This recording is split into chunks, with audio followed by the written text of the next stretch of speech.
things jump in price because you have to adjust for it. So they adjust it down. And so it's really a I've never seen a more confusing time in all my years in business here. So it's a very important program. Kim is in South Carolina at our home there. Yes, and I just want to say, Robert, isn't everything manipulated these days? What I'm excited about for this show is that, we're always trying to figure out the truth behind something or what's real because everything's so fake. So hopefully, I trust today is going to be a great value because we're going to look at what's real versus what's fake. And it's not only what's real or what's fake, is what can you say without getting taken down? Do you know what I mean? I've never had, are we back at Gestapo times? What is happening? So our guest today is Jason Hartman, who's a friend of friends. We're all together at George Gammon's event in Miami, which was a fabulous event. I guess George is having another one in Houston or something now. And I was just listening to him, and he's out there as usual.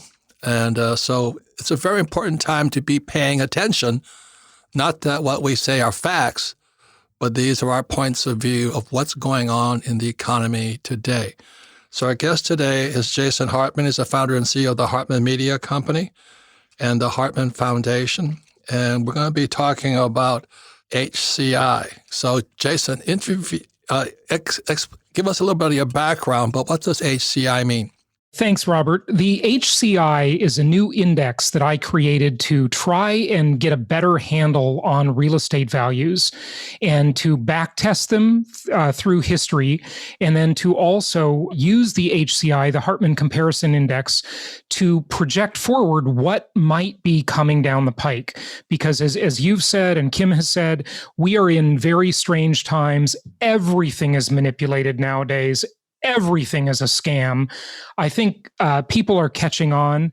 Back in 2005, 2004, when I was giving talks at conferences and then started podcasting about 2006, you talk to people about the Federal Reserve, you talk to them about monetary policy, and very few people even were in tune with that. But now, people are really getting it. And I think cryptocurrencies, to some extent, are responsible for that. People understand what fiat money is now by authority. It's fake money. That's what we basically have with every currency on earth. It's all by fiat, by authority. And so, how do we value anything in a highly manipulated, highly censored environment? Big tech companies are censoring everybody. You can't speak the truth anymore. It's like George Orwell's book, 1984. It's a very discouraging time and very disconcerting in many ways. But one thing that has a lot of data in it, and this is why communism and socialism have been a disaster every time in history and every place on earth, is because they didn't have the data of accurate price signals. And price signals contain just a fortune, a wealth of data in them. So when any commodity in the market, whether it be a good or a service, has a price, and that price is determined by hopefully a free market, if not at least a relatively free market, if we use that price signal and all the data it has behind it, like why is the price of gold what it is? Why is the price of oil what it is? Why is the price of Bitcoin what it is? Why is the dollar valued compared to other currencies at whatever value it is?